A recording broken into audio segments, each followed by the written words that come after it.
Okay, so overall, this was really one of my better evaluations that I've done, so there wasn't a whole lot that actually went into this conversation. She thought that I had really nice order and flow, so it went really smoothly. There weren't a whole lot of mishaps or anything. I wasn't awkward. Um, I greatly improved on range of motion, so I did active and then I did passive. Um, I didn't just go through all of active and then go back and do all of passive. So I thought that that really went really well, and she did too. Um, sh- that's just something that I've had to work on, and I've been working on the past few weeks since doing these evaluation reflection videos. So it actually has helped, and that's great. Um, she liked that not I didn't only just rule things in, I also ruled things out. So I did multiple different special tests, and with the elbow, that's fairly easy to do.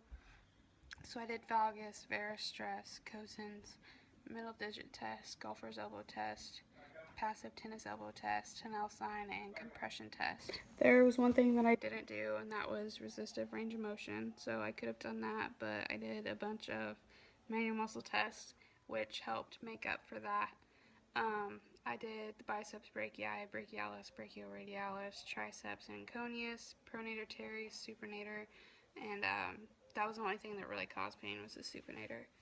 Um, Overall, there wasn't a whole lot of decision making because there wasn't too much going on. I mean, it's the elbow. There's only a certain amount of pathologies that can actually go wrong in the elbow. So, um, when you hear the history, you hear those keywords and the things that are happening, and then you kind of go through, do your manual test, your range of motion, and then you just move on to special tests, and there you help rule in or rule out certain pathologies.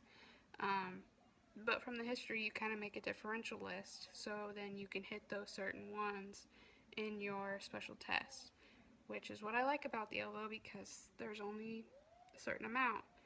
Um, so I could have always, I can always improve on actually talking to the patient and explaining to them what I'm doing, what's going on, what I'm testing for.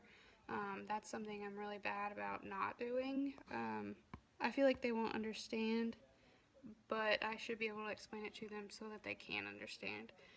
So that's something that I can always work on, and I can do that during every evaluation I do from here on out to help make sure that I do it. And I can also do like 3 or 4 practice evaluations a week to make sure that I actually get that and make it a routine that I actually explain to them what I'm doing and why I'm doing it. Um, this was, it was a real injury, but it was like a mock evaluation because it wasn't an actual athlete. It was actually on um, athletic trainer.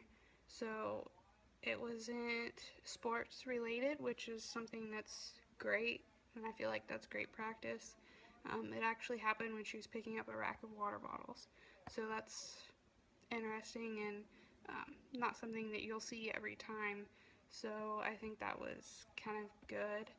But for differentials, I had lateral epicondylitis and an ulnar nerve pathology because she was having them disentangling down into her pinky and her ring finger. So um, that kind of leads into that. But overall, I think I did a great job. She thinks I did a great job.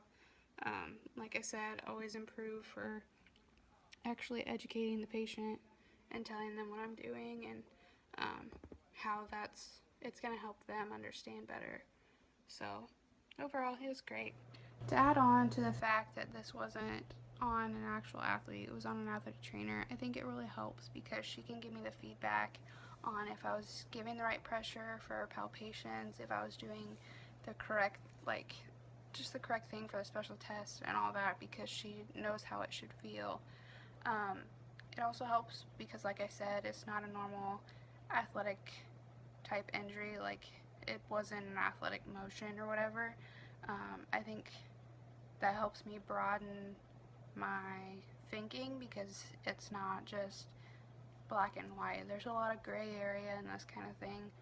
Um, think it's helpful because I can see all the different kinds of things that can go into it. It makes me think about different mechanisms and different things like that.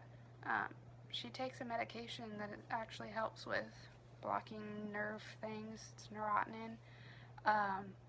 So the fact that she still has numbness and tingling and things like that, I think that's kind of cool, I guess. I'm not sure. I don't really know much about the medicine yet, but hopefully I'll learn and look into it some more.